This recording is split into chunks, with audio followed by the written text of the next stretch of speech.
Attends. Excuse-moi, la balle, elle est à nous, excuse-moi. C'est pas grave. Tu peux demander à l'accueil, ils pourront t'en donner. Abonnez-vous. Non, mais comme c'est mon passe Navigo, t'as capté? T'as capté ou pas? Ah ouais, non, je veux mon passe Navigo, t'es fou quoi. C'est 75 € par mois, c'est pas pour qu'on me le pique. What's up boys, j'espère que vous allez bien. Comme vous pouvez le voir, j'ai un invité dans ma nouvelle vidéo. Aujourd'hui, on va tester les Curry 6 avec Workout Channel. Comment tu vas? Bah ça va et toi? Merci à toi pour l'invitation. Bah écoute, c'est normal. Donc on est là avec le master du test de la chaussure. Arrête. Et je faisais des tests aussi. J'ai rapidement arrêté vu le coût des chaussures. Moi c'était plus un avis finalement. En tout cas, toi, tu as déjà testé ces Curry 6. Moi, je viens de les avoir. À première vue, maintenant, qu'est-ce que tu en penses? Qu'est-ce que ces Curry 6 t'inspirent à première vue sans donner trop de détails pour l'instant? Bah moi j'ai eu la chance d'avoir la Curry 4. C'est une paire qui m'avait beaucoup plu. Peut-être l'une des paires qui m'a le plus plu en termes globalement de confort, etc. Donc j'en attendais beaucoup de cette chaussure là. Et je l'ai prise surtout pour son design. Je la trouve super belle. Ouais, c'est vrai qu'elle a un design qui me faisait penser à une chaussure de running. Elle est assez légère. On a un knit qui est positionné sur le dessus. Et les voir juste au pied de Stephen Curry, ça fait quelque chose déjà. Ouais, c'est clair. Déjà, Stephen Curry, il a une aura de par ce qu'il a accompli ces dernières saisons. Mais au-delà de ça, moi, franchement, je suis pas quelqu'un qui accorde beaucoup d'importance à la personne. Que ce soit une LeBron, une KD, une Curry, une Damian Lillard, moi, je suis plus attaché à la chaussure en elle-même. Même si la paire, en fait, il y a un peu de storytelling sur le joueur. Moi, c'est vraiment la paire, indépendamment du joueur. Ça, en tout cas, c'est hyper intéressant. Dites-moi dans les commentaires si, quand vous achetez une chaussure, vous vous basez sur le joueur, parce qu'on sait toujours que je choisis généralement la chaussure de son joueur préféré. Mais là, pour le coup, Emmanuel a un avis duquel je vais me rapprocher. Je suis tout à fait d'accord avec lui. Moi, je vais plutôt me baser sur la performance de la chaussure. Déjà, l'aspect esthétique, bien sûr, parce que c'est ce qu'on voit avant de les acheter.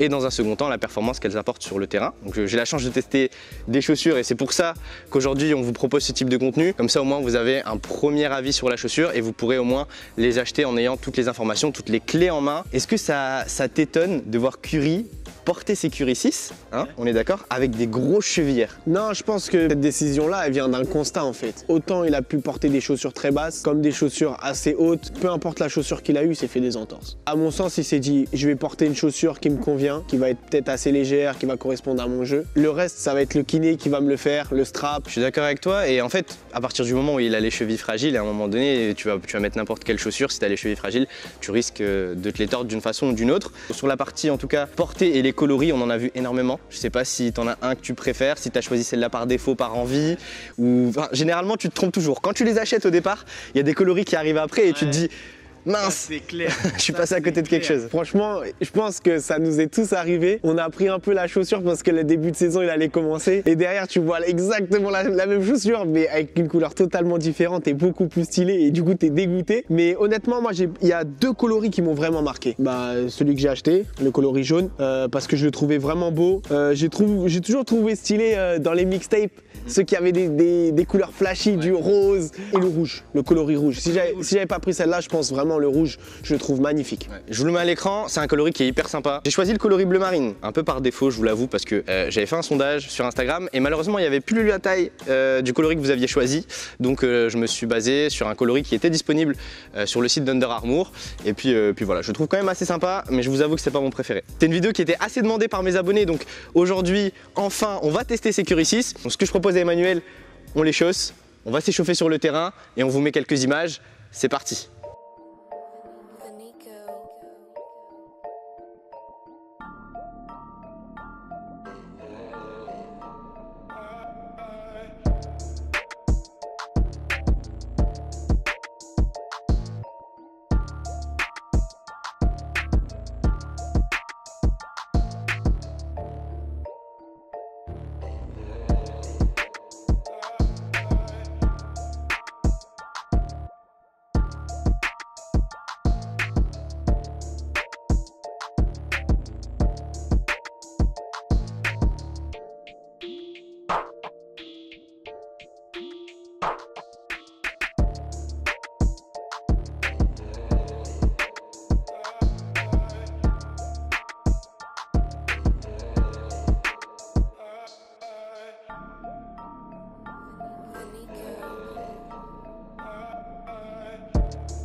Et on est de retour avec Emmanuel, on vient de tester Securi 6 comme vous venez de le voir. On va commencer par le premier aspect relatif à Securi 6 et ça va être la traction, l'accroche au sol. Manu, qu'est-ce que tu en as pensé? Moi de base la traction je la trouve très bonne, vraiment très bonne. Après il faut dire qu'on les a testés dans de très bonnes conditions sur parquet propre. J'ai eu l'occasion de les tester sur des surfaces un peu plus glissantes, un peu plus sales. Ça tient très bien la route. Malheureusement moi j'ai le plus gros inconvénient à mon sens de la paire, c'est ça.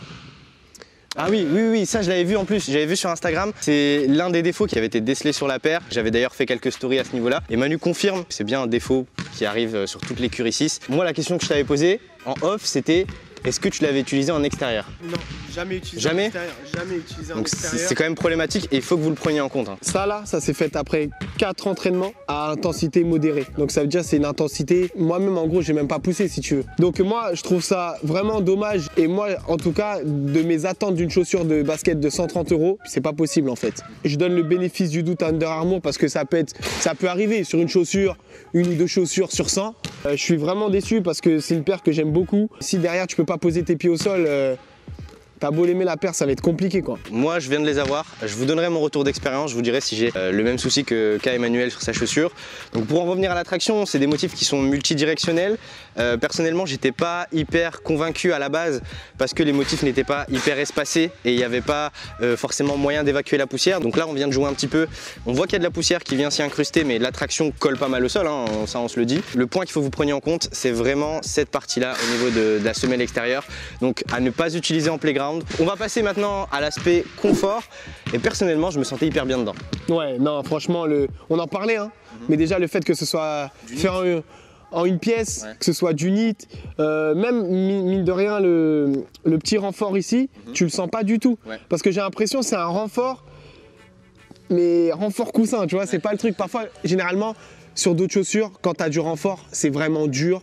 Rigide et ton pied tu le ressens en tout cas cette partie là vraiment c'est un chausson, t'es très bien dedans dans la continuité de la Securi 4 déjà et le fait aussi qu'elle soit vraiment minimaliste parce qu'elle est assez basse, ça épouse la forme du pied et moi je trouve que c'est un très gros point fort de cette chaussure. Exactement, je pense que c'est même le plus gros point fort de Securi 6, c'est le confort qu'elles apportent sur le terrain. Aujourd'hui si tu as envie de prendre une chaussure pour jouer au basket où tu vas pas ressentir que ce soit des douleurs au niveau des côtés du pied, des douleurs à l'avant ou à l'arrière, personnellement que ce soit pour les pieds fins ou pour les pieds larges ça conviendra à tout le monde. Personnellement j'ai des pieds larges et je me sentais assez bien en prenant une demi-taille au-dessus comme d'habitude. Le confort, on est bon, il n'y a rien à signaler. Peut-être 2019, elle doit être dans le top 5 hein, honnêtement. Under Armour au départ ils étaient peut-être un peu critiqués pour leur paire, etc. Et de plus en plus, ils montrent qu'ils peuvent faire du haut de gamme et être performants, en tout cas dans le confort. C'est quelque chose qui est recherché par les athlètes et franchement, c'est vraiment bien là, ce qu'ils ont fait sur cette chaussure. On va se parler maintenant de la partie amorti sur ces Securi. Ce qui est intéressant à savoir, c'est qu'on a l'amorti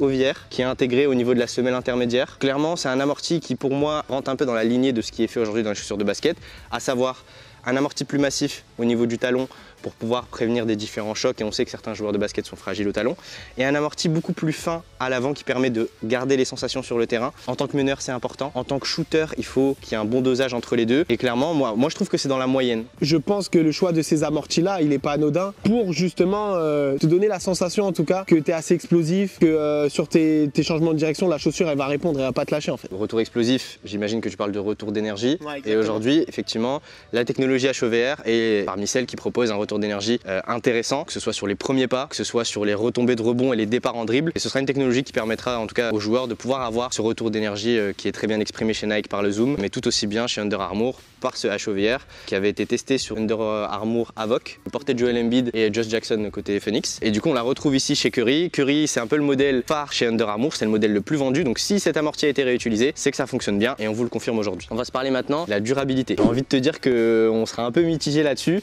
de par le petit souci au niveau de la semelle qu'a eu Emmanuel, donc clairement ce ne sera pas une paire pour laquelle vous pensez tenir 1 an voire plus. Je suis un peu mitigé parce que je me disais que le revêtement supérieur allait bien tenir la route, tu vois. Au-delà du fait que c'était du tissu et que ça paraissait assez léger, le fait qu'on a des renforts, le fait que la chaussure ne bouge pas, etc. ça présageait que du bon. Moi honnêtement déjà c'est le plus gros point faible de cette chaussure. Très clairement, ouais. Très clairement. Et je pense quand tu es joueur de basket, tu dois avoir, tu vois, dans notre communauté, on les a, les joueurs qui prennent 1 paire par an, 2 paires parce que tu peux pas te permettre de mettre beaucoup d'argent. Les moyens. Bah oui, c'est ça. Une paire de 130 €, c'est quand même conséquent. en termes de moyens, tout le monde n'a pas le budget. Donc se retrouver avec une chaussure qui au bout de 4 entraînements se trouve avec la semelle comme ça, c'est, à mon sens en tout cas, c'est éliminatoire. Okay. C'est éliminatoire dans ma sélection.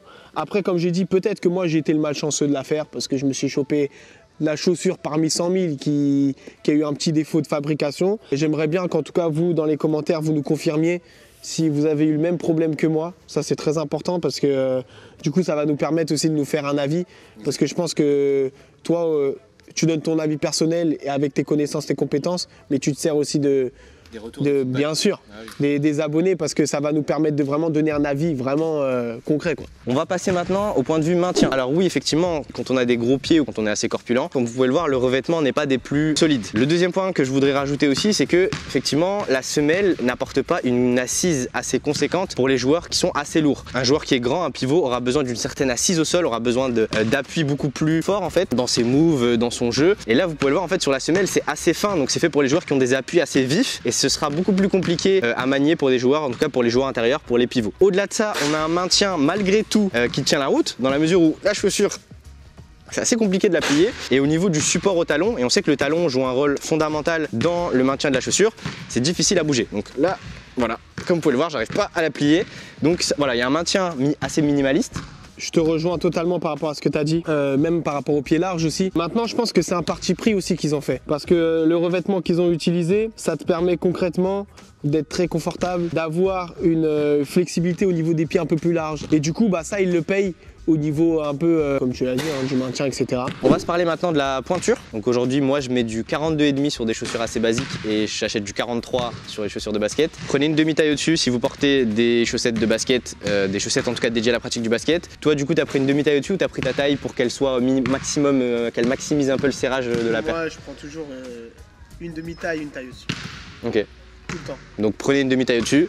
Et on est réglé. On va se parler maintenant du prix de ces Under Armour Curry 6 qui sont sortis déjà depuis un moment. Elles sont proposées au tarif de 130 €. Je trouve que c'est un prix qui est assez décent sans forcément prendre en compte le petit aléa qu'a eu Manu. 130 € pour la chaussure d'un double MVP, c'est encore abordable dans la mesure où aujourd'hui la chaussure de LeBron elle est à 200 balles, la chaussure de Kevin Durant elle est à 150.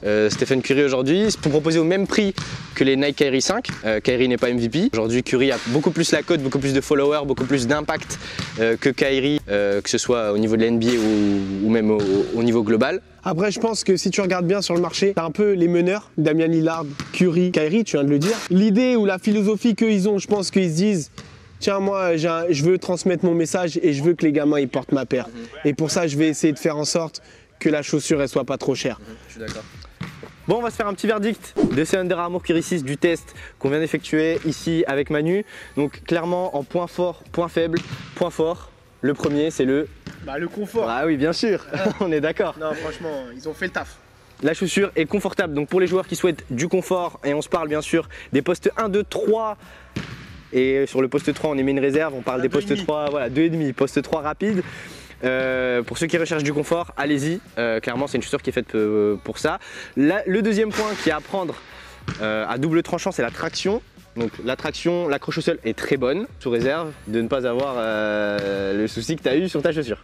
Donc voilà, ouais. La traction est le deuxième point. Et au niveau du troisième point fort, j'ai envie de te dire, il n'y en a pas forcément, mais ce serait un mélange entre le prix, qui est assez abordable, et le poids de la chaussure, qui me paraît assez léger. Du coup, au niveau des points faibles, la durabilité.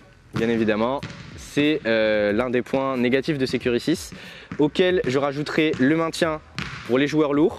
Je dirais pas de troisième point faible. Si on doit donner une note à cette chaussure, clairement sur 20. Ah, tu m'envoies au charbon là? Je t'envoie au charbon. Alors, si tu veux, je peux te donner ma note. Vas-y, donne-moi d'abord ta note. Moi, je partirais sur un 15 sur 20. Ouais. Qu'est-ce que t'en penses? Moi, je vais te donner 2 notes. Ok, vas-y. Ok, je vais te donner d'abord la note avec ma mésaventure qui m'est arrivée. Ouais. Donc ça, je te mets une note de 9 sur 20. 9 sur 20 okay. 9 sur 20. Pourquoi? Parce que comme je te dis, pour moi, c'est rédhibitoire. Si, en fait là, ce qui se passe, c'est que je peux pas jouer en fait comme ça. Donc pour moi, si t'as pas la moyenne, ça sert à rien en fait. C'est comme je te disais. Après, comme je te disais tout à l'heure, j'ai conscience que, voilà, je l'ai dit toute la vidéo, mais peut-être que j'étais malchanceux, tu vois. Donc je vais lui donner le bénéfice du doute et je trouve que c'est une chaussure qui est super belle, super confortable, super légère, qui a beaucoup de points forts, tu vois, on l'a dit. Et s'il n'y avait pas ça, j'aurais donné 15 moi. 15 sur 20. Franchement, c'est une belle chaussure de basket, c'est une bonne chaussure de basket. Hormis le trou que j'ai sur cette chaussure. Ok, entendu, super, je pense qu'on est bon. Manu, du coup, on te retrouve où sur Insta, sur YouTube Bah déjà, on va faire une petite vidéo. Donc on va se renvoyer la force. Et sur Instagram, on va essayer de faire 2-3 petits trucs. Je te remercie en tout cas d'être venu de Lille. Bah c'est normal. Ça faisait longtemps, parce que ça faisait longtemps qu'on devait faire ce tournage. Mais vraiment, je sais que vous l'avez beaucoup demandé également. Donc ça fait plaisir. Parce qu'on a pu se retrouver déjà au tournoi un peu. Exact. Au tournoi des influenceurs. Du coup, le timing il est un peu bizarre parce que Curry vient de se faire shooter en finale. Ouais bah tu vois, les blessures, comme la chaussure, elle a été blessée. En fait c'était prémonitoire, tu vois. Exactement. La chaussure elle a été blessée, Clé, Kevin Durant. C'est terminé, mais bon, en tout cas, on espère qu'il y aura d'autres coloris de cette chaussure qui vont sortir. Je vous tiendrai au courant sur mon compte Instagram que je mets en description. Pareil pour le compte de Manu, je vous le mets aussi en description. Donc voilà, je pense qu'on a fait le tour. Je vais retourner à Lille tranquillement. Et puis, on se dit à très vite. Hein. Ouais, merci mon gars. À bientôt. Ciao, à la prochaine les gars. Bang!